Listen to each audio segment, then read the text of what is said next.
बोलो साईनाथ महाराज की जय। ओम साई राम। ओम साई राम। प्रिय भक्तों, हम मनुष्य ईश्वर, महापुरुषों और माता पिता का कर्ज कभी नहीं चुका सकते हैं।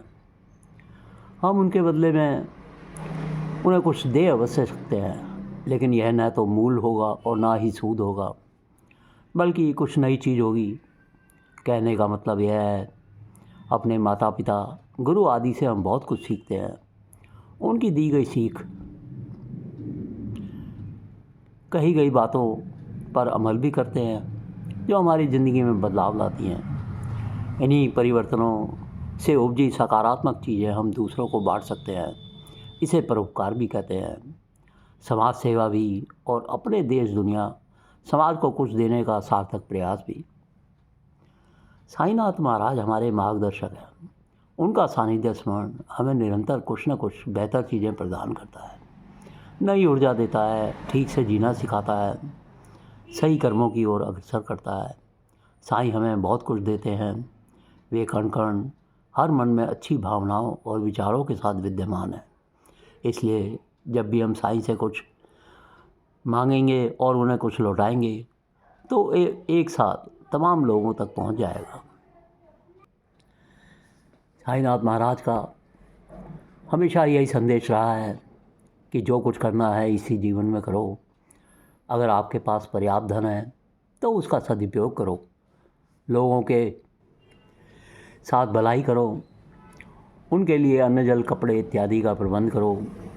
अगर कोई शारीरिक या मानसिक परेशानी में है तो उसकी आगे बढ़कर सहायता करो। अगर सच्चे मन से यह मानवीय कर्तव्य निभाते रहेंगे, अच्छे मन से परोपकार करते रहेंगे, तो मृत्यु का भय भी अंदर से चला जाएगा और जीवन ही हमारे लिए स्वर्ग से बेहतर बन जाएगा। साईनाथ महाराज अक्सर वामन राव को वापस घर जाने की अनुमति नहीं देते थे। बाबा ने उन्हें एक समय 11 माह तक शिरडी में रोक के रखा, और इस अवधि में वामन राव ने बाबा और माई के संरक्षण में गुरु भक्ति के ज्ञान को अर्जित किया। उन उपदेशों और आज्ञाओं को वामन राव ने अपने जीवन में ठीक उसी प्रकार धारण किया, जैसे एक पत्नी पूर्ण निष्ठा, शालीनता और शुद्धता से अपने पति के साथ पवित्रता का संबंध और दायित्व निभाती है। वह अपने प्रियतम का मान रखने के लिए स्वयं को प्रेम की सच्ची कसौटी पर खरा उतारने हेतु सदैव तत्पर रहती है। वामन राव बताते हैं, उन दिनों श्री लोकमान्य तिलक की प्रसिद्ध पुस्तक गीता रहस्य का प्रकाशन हुआ था। उन्होंने उत्सुकता से उसका कई बार पठन पाठन किया, लेकिन उसके कुछ अंश का गूढ़ अर्थ समझ पाने में वे असमर्थ रहे। उनके मन में कई प्रश्न उठ खड़े हुए। जब भी उनके मन में कोई प्रश्न उठता या कुछ समझने में कठिनाई होती, तब वे राधा कृष्ण माई के पास जाते और अकस्मात सरलतापूर्वक कहती, आओ वामन, कुछ देर यहाँ बैठो। फिर वे रोज़मर्रा व किसी साधारण विषय पर बातचीत करती और उन्हें उनके प्रश्नों के उत्तर मिल जाते। कई अवसरों पर वे केवल उनके समीप जाकर खड़े हो जाते और उसी क्षण उनके मस्तिष्क में जैसे बिजली सी कौंध जाती और उन्हें उनके प्रश्न का उत्तर मिल जाता। उन्होंने बताया कि कई बार जब वे कोई प्रश्न अपने मन में लेकर राधा कृष्ण माई के पास जाते, तो एक दिव्य कौतूहल घटने लगता। वहाँ उन्हें प्रखर प्रकाश का अलौकिक पुंज दिखाई देता। उन्हें ऐसा प्रतीत होता मानो साईं बाबा इस रूप में अपनी तेज का जलवा दिखाकर उनके प्रश्नों का उत्तर दे रहे थे। माई ने जो कुछ भी उनके लिए किया, उसके लिए वे सदैव उसके आभारी रहे। वामन राव कहते हैं, गुरु दृष्टि, स्पर्श या वाक द्वारा साधक शिष्य के सभी प्रश्नों के उत्तर देते हैं। ज्ञान प्राप्ति की इच्छा रखने वाले जिज्ञासु को अपने सभी विचारों को समेटकर उन्हें अपने सद्गुरु की ओर केंद्रित करना चाहिए। उसे अपनी निजी धारणाओं को कठोरता से दरकिनार कर सच्चे हृदय से गुरु चरणों में पूर्ण ज्ञान प्राप्ति के लिए अनुग्रह करना चाहिए। वामन राव कहते हैं, माई मुझे सुबह 6 बजे उठाती और कहती, वामन्या उठो, मैंने तुम्हारे लिए गर्मा गर्म चाय बनाई है, चलो जाग जाओ। मेरी छोटी बहन भी मुझे 6 बजे उठाने के पश्चात बिल्कुल वही शब्द कहती थी। मुंबई और शिरडी में बहुत दूरी है। फिर मैंने माई को कभी अपनी दिनचर्या के संबंध में कुछ नहीं बताया। फिर भी उन्हें मुंबई की घटनाओं की जानकारी कैसे हुई? तब वामननाथ कहते हैं, मुझे आभास हुआ कि माई कोई साधारण महिला नहीं थी। माई मेरी मार्गदर्शक बनी और मुझे सांसारिक और आध्यात्मिक हर छोटी बड़ी समस्या का समाधान दिया, और इसके लिए वे सदा माई के आभारी रहे। और उन्होंने कहा कि मैं उनका यह ऋण शायद कभी नहीं चुका पाऊँगा। एक समय वामन राव मोठा गांव जाकर अपनी माँ और बहन के साथ रुके। मोठा गांव जाने का मुख्य कारण था आगामी वकालत की परीक्षा की तैयारी के लिए पढ़ाई करना और कमज़ोर स्वास्थ्य को पूर्णतः स्वस्थ करना। उस अवधि में देवशंकर गोसले नाम के एक व्यक्ति ने रामेश्वरम मंदिर में महारुद्र यज्ञ का आयोजन करवाया। यज्ञ में अनेक भक्त सम्मिलित हुए। यज्ञ की पूर्णाहुति के पश्चात 3 सन्यासी यज्ञ के दर्शन हेतु पधारे। क्योंकि उनके पास रहने और भिक्षा की कोई व्यवस्था नहीं थी, इसलिए दर्शन के पश्चात वे वामन राव से मिले।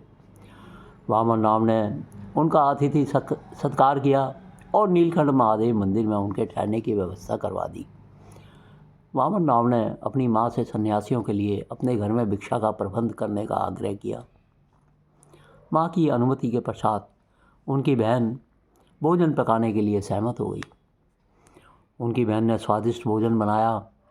वामन राव ने सन्यासियों के साथ भोजन के लिए कहा और उनके हाथ इत्यादि धुलवाकर उन्हें आदरपूर्वक आसन ग्रहण करवाया। केले के पत्ते बिछाने के बाद उन पर उनकी बहन ने भोजन परोसना आरंभ किया। 2 सन्यासियों ने मंत्र का उच्चारण किया, लेकिन बीच में बैठा तीसरा सन्यासी चुप रहा। उसने इशारे से वामन राव को अपने पास बुलाकर कहा, देखो, मैंने हाथ में कुछ नहीं छुपाया था, लेकिन भिक्षा का भोजन ग्रहण करने से पूर्व मैं पहले भगवान शालिग्राम का पूजन कर उन्हें भोजन अर्पित करना चाहता हूँ। उन सन्यासी ने कहा कि मैं इन शालिग्राम को मैं अपने माथे में खोखली सुरंगनुमा हड्डी में रखता हूँ और उसे अपने मुंह के द्वारा बाहर निकालता हूँ। फिर उन सन्यासी ने काले रंग के शालिग्राम को अपने मुंह से बाहर निकाला और अपनी हथेली में रखकर पहले उसे स्नान करवाया। फिर विधि विधान से पूजन कर भोजन अर्पित किया। उस समय उनके साथियों ने भी हाथ जोड़कर उनका पूजन किया। फिर उन्होंने वामननाथ को कहा कि अब वह उस शालिग्राम को पुनः अपने माथे में स्थित स्थान पर स्थापित कर लेंगे, और उन्होंने शालिग्राम को अपने मुंह में डाल लिया। इसके बाद तीनों सन्यासियों ने भोजन ग्रहण किया। वामन राव ने विस्मय से इस संपूर्ण घटनाक्रम को देखा। वामन राव को यह निश्चित हो गया कि बाबा उनके घर 3 सन्यासियों के रूप में आए थे। भोजन ग्रहण करने के पश्चात तीनों सन्यासी पूर्णतः तृप्त हो गए। उन्होंने वामन राव और उनके परिवार का आभार व्यक्त कर उन्हें आशीर्वाद दिया और वे फिर तीनों रामेश्वर मंदिर की ओर प्रस्थान कर गए। जाने से पूर्व उन्होंने वामन राव को गद्दे उपलब्ध करवाने का आग्रह किया। कुछ देर के बाद वामन राव अपने सेवक के साथ गद्दे और तकिए लेकर मंदिर गए। वहाँ उन्होंने सन्यासियों को भजन गाते हुए देखा, इसलिए वामन राव वहीं बैठकर भजन श्रवण करने लगे। भजन का मूल अर्थ था कि धर्म ध्वज खंडित हो गया है, इसलिए उठो और सचेत हो जाओ। वामन राव निश्चिंत हो गए कि बाबा उनसे कह रहे हैं, तुम इस मायावी संसार में इतने लिप्त क्यों हो? धर्म ध्वज वास्तव में खंडित हो गया है। बेसुध और जड़ की तरह मत पड़े रहो। शुभ भावनाओं से पूरी हो संन्यास धारण कर धर्म के उत्थान के लिए प्रयत्नशील हो जाओ। एक समय दोपहर के समय जोग ने वामन राव को राहता चलने का आग्रह किया। जोग बोले, बाबा राहता में खुशहाल चंद के घर गए हैं, चलो हम दोनों भी बैलगाड़ी द्वारा राहता चलते हैं। फिर जोग, उनकी पत्नी और वामन राव ने बैलगाड़ी में बैठ राहत की ओर प्रस्थान कर दिया।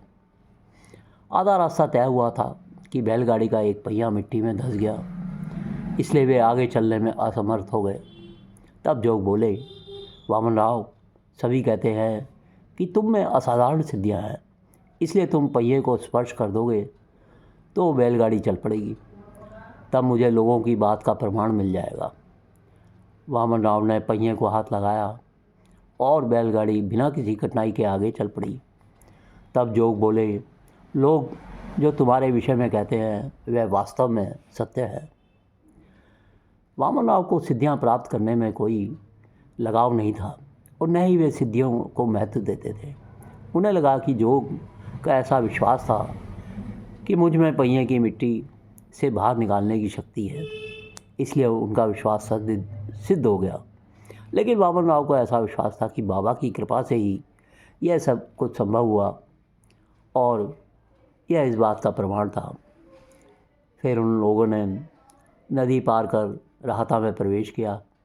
बैलगाड़ी को खुशहाल चंद के घर से कुछ दूरी पर रोका और सभी बैलगाड़ी से उतरे। जोग और उस पत्नी खुशहाल चंद के घर चले गए, लेकिन वामन राव उनके साथ नहीं गए। नदी पार करते समय वामन राव ने बाबा को नदी के दूसरे किनारे पर खड़े देखा था, इसलिए वे उनसे भेंट करने के लिए वहाँ पर चले गए। बाबा ने वामन राव को देखा और दोनों साथ साथ चलने लगे। फिर बाबा ने एक बड़े हॉल में प्रवेश किया। अंदर से वह हॉल किसी नाट्यशाला या वामन राव के कॉलेज का क्लासरूम जैसा लग रहा था। उस हॉल में तीनों ओर बैठने के लिए बेंचों की लंबी पंक्तियां थी जो हॉल की दीवार को छू रही थी, लेकिन हॉल का आगे का भाग खाली था। सभी बेंचों पर पुरुष और महिलाएं बैठे थे। हालांकि हॉल खचाखच भरा था, लेकिन सभी चुप और शांत थे। खाली भाग में पीतल की सलाखों से बना एक पिंजड़ा रखा हुआ था, जिसका ऊपर का भाग खुला था। तभी वामन राव ने बाबा को उस पिंजड़े के अंदर खड़े देखा। बेंच पर बैठे सभी लोगों ने बाबा का भक्ति भाव के साथ पूजन किया और बाबा ने उन्हें वहीं से आशीर्वाद दिया। वामन राव लोगों का अनुशासन, व्यवस्था और नम्र भाव देखकर बहुत प्रभावित हुए। कुछ देर बाद बाबा हॉल से बाहर चले गए और वामन राव भी उनके पीछे चल पड़े। फिर वे दोनों खुशहाल चंद के घर पहुँचे। बाद में वामन राव उस स्थान पर वापस गए जहाँ हॉल था, लेकिन उनके आश्चर्य का कोई ठिकाना नहीं रहा, क्योंकि अब वहाँ पर कोई हॉल नहीं था। अपनी इस जिज्ञासा और कौतूहल को शांत करने के लिए उन्होंने शिरडी पहुंचकर लोगों से हॉल के संबंध में पूछताछ की, लेकिन सभी ने उन्हें वही उत्तर दिया कि राहता में ऐसा कोई हॉल नहीं है। यह रहस्य और गूढ़ होता गया जब उन्हें यह एहसास हुआ केवल वही इस अलौकिक घटना के दृष्टा थे। वामन राव हॉल के रहस्य को भुला नहीं पाए, इसलिए जब भी वे शिरडी जाते तो राहता जाकर उस हॉल को देखने जरूर जाते, लेकिन वैसा कोई हॉल उन्हें वहाँ नहीं मिलता था। प्रिय भक्तों, साईनाथ का सानिध्य ही जिंदगी के सारे विकार दूर कर देता है। यदा कदा जब मनुष्य अपने दोष समझने को तैयार नहीं होता, तब बाबा सजीव उदाहरणों के जरिए उसकी भ्रष्ट मति को ठिकाने पर लाते थे और आज भी लाते हैं। बुरी संगत से अच्छाई की ओर गमन भी तो उनकी अच्छी सुबह का सूचक हुआ। बाबा का मानना रहा है कि सुख दुख हमेशा साथ साथ चलते हैं। हम दुखों से, तकलीफ़ों से मुंह नहीं मोड़ सकते हैं। यदि हम उनके आगे नतमस्तक हो जाते हैं तब परेशानियां और बढ़ जाती हैं। इसलिए उनका मुकाबला करना ही सबसे बेहतर विकल्प होता है। आंखें मूंद लेने से समस्याएं ओझल नहीं होती। यह भ्रम हमें अपने अंदर से निकालना होगा। समस्याओं की आंख में आग डालकर उन्हें ललकारना है और उनसे पार पाना है। प्रिय भक्तों, बाबा तो सर्वव्यापी हैं।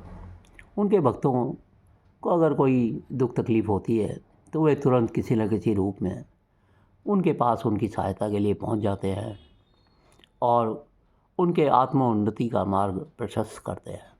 इसलिए साईं के भक्तों को किसी भी समय कितनी भी विकट परिस्थितियों का सामना करना पड़े तो उन्हें इस बात का भय कभी नहीं होना चाहिए कि साईं उन्हें पार कराने कभी समय पर नहीं आएंगे। साईं तो हर पल हर घड़ी हमारी चेतना, करुणा और विवेक से हमारे साथ ही रहते हैं। साईं का नाम अभयत्व का पर्याय है।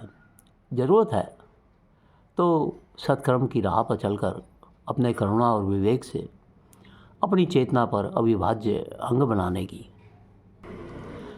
प्रिय भक्तों, बाबा की तलाश में लोग वर्षों गुजार देते हैं, धन दौलत और समय भी खर्च करते हैं, लेकिन फिर भी जब उन्हें बाबा के दर्शन नहीं होते तो वे निराश हो जाते हैं।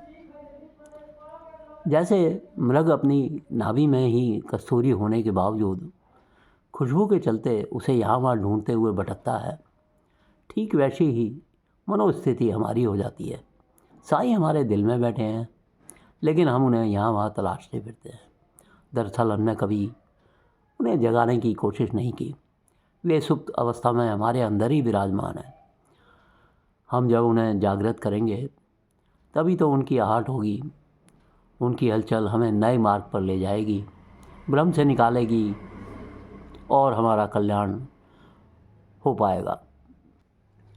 हम बाबा को ढूंढने का बहुत प्रयत्न करते हैं, लेकिन कभी अपने अंदर झांक कर नहीं देखते।